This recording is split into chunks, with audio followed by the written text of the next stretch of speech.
I bring it in here and keep the loop going. And we're going to start this over, and we're going to start this section over again. And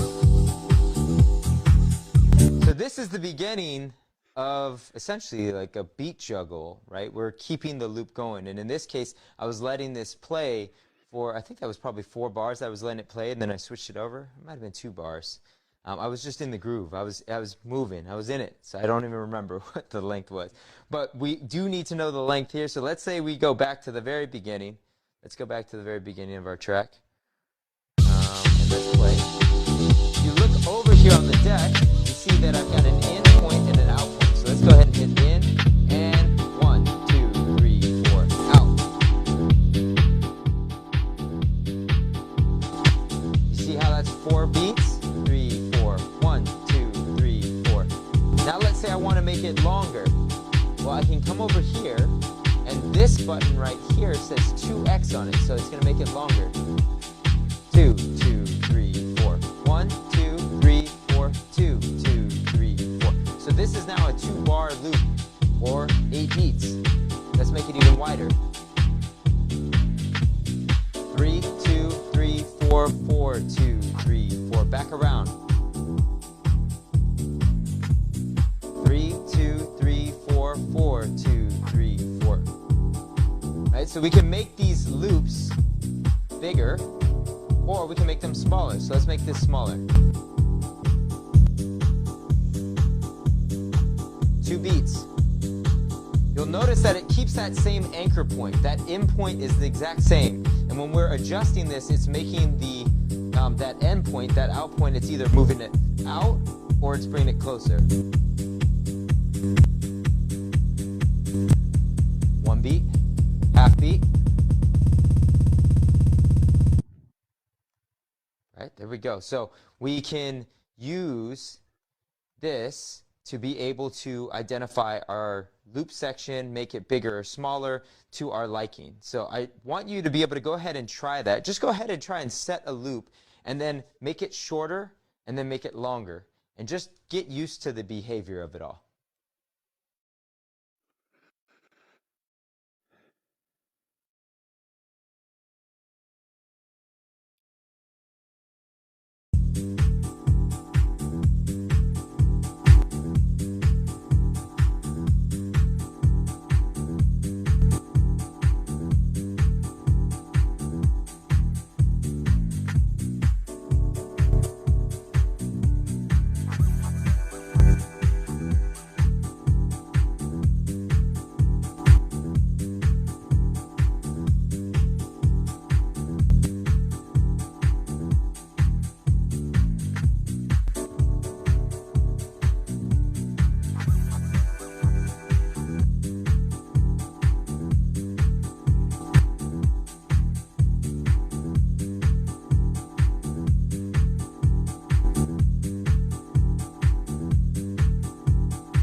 All right, everybody.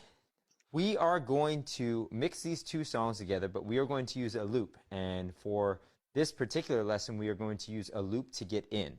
So I'm going to be playing the song here, and then this song is going to come in, and we're going to use a loop. So the intro of this song is actually 8 bars.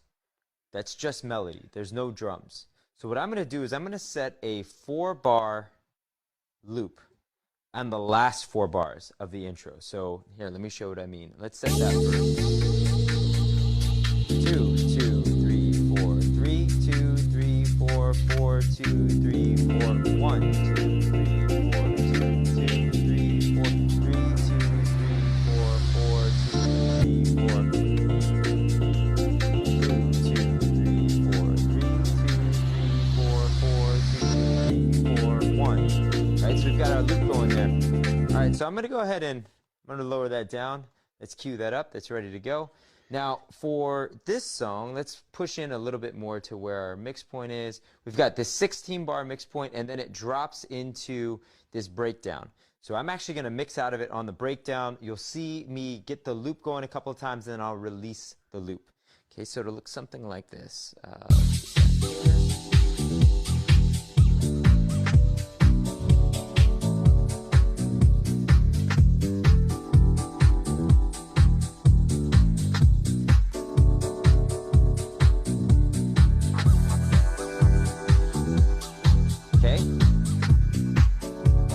I've got it going in my cue.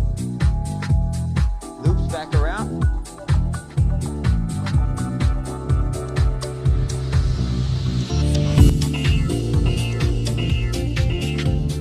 Then I'm going to go ahead and release this loop here.